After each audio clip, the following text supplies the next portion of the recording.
Hello guys, welcome to Bharath Bala organic garden. இன்றைக்கி வந்து தோட்டத்தில் வந்து ஒரு சில அறுவடைகள் பார்க்க போகிறோம். முதல்ல கீரையிலேருந்து ஆரம்பிச்சுக்கலாம். கீரை வந்து லைட்டாக வந்து வேற ஆரம்பிச்சிடுச்சு. இது முன்னாடியே ஒரு 2-3 நாளைக்கு முன்னாடியே பிரிச்சுருக்கணும். அதனால் இப்போ அறுவடை பண்ணிக்கலான்னு சொல்லிட்டு எல்லாத்தையும் வந்து பெருக்கி போகிறேன்.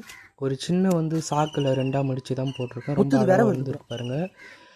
எட்டை தான் விரைச்சிருந்தேன். அதுவே வந்து ரொம்ப அழகாக இலைகள்லாம் நல்லா பெருசாக வந்துருந்தது. எதுப்பா அடுத்து வந்து வல்லாரைக்கீரையுமே வந்து இருந்தது பாருங்கள். இது சூப்பராக இருக்குது பாருங்கள், இப்படி ஃப்ரெஷ்ஷாக.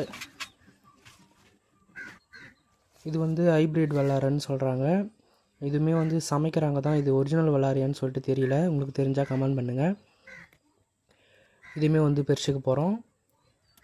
இன்றைக்கி வந்து கீரை வந்து கலப்படமாக தான் போட போகிறோம். முதல்ல பெருசும் இல்லையா, அதுலேயே வந்து தண்டுக்கீரை, அரைக்கீரை இருக்குது. இது வல்லாரைக்கீரை. அடுத்து வந்து மணத்தக்காளி கீரையுமே ஒரு செடி இருந்தது, அதுவுமே வந்து அறுவடை பண்ணியிருப்பேன்.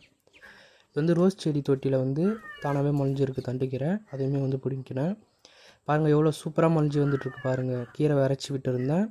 இது வந்து விதை முதல் அறுவடை வரைன்னு சொல்லிட்டு ஒரு வீடியோ எடுத்துகிட்ருக்கேன். கண்டிப்பாக வந்து சீக்கிரத்தில் அப்லோட் பண்ணுறேன். அதுவுமே வந்து இப்போ சூப்பராக வளர்ந்துட்டுருக்கு. கீரையுமே ஒரு ரோஸுமே இருந்தது, அதுவுமே பறிச்சுப்போம். அப்புறம் சின்ன சின்ன பட்டன் ரோஸ்லாம் பூத்துருந்தது, அதுவுமே வந்து பறிச்சுக்கலாம்.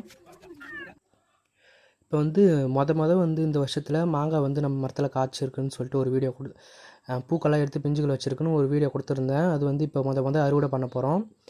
பார்த்திங்கன்னா 2 மாங்காய் வந்து அறுவடை பண்ணியிருக்கோம். இது வந்து இன்னுமே வந்து பெருசாகுது. நான் 2 மாங்காய் தான், அதனால தான் வந்து அறுவடை பண்ணியிருந்தோம். இது வந்து பங்கனப்பள்ளி போல்.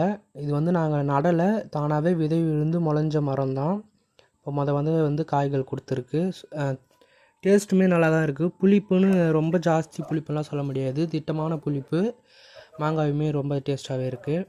அடுத்து வந்து தக்காளி பறிக்க போகிறோம். தக்காளியுமே வந்து கொஞ்சம் இருந்தது, அதுவுமே பறிச்சுக்கலாம். பறிச்சாச்சு. அடுத்து வந்து செவ்வந்தி பூ வந்து மஞ்சள் கலர் வந்து பூத்துருக்கு, அதுவுமே வந்து அறுவடை பண்ணிக்கலாம். பார்த்திங்கன்னா இது முழுசாக ஒன்றும் பூக்கலை. ஆனால் இப்போயே வந்து வீட்டில் கேட்டதுனால வந்து பறிக்கிறேன் சாமிக்கு வைக்கிறதுக்கு. இதான் சொன்னேன் இல்லையா, மணத்தக்காளி கீரை ஒரு செடி மட்டும் தானாக வந்து முளைஞ்சிருந்தது. அதில் ஒரு எல்லா கீரையுமே கட் பண்ணி எடுத்துக்கணும்னா நெக்ஸ்ட்டு வந்து அடுத்து அது மறுபடியும் கீரை தரும், தொழுத்து வரும். வீடியோ பிடிச்சிருந்தால் லைக் பண்ணுங்கள், ஷேர் பண்ணுங்கள், கமெண்ட் பண்ணுங்கள், மறக்காமல் சப்ஸ்கிரைப் பண்ணுங்கள்.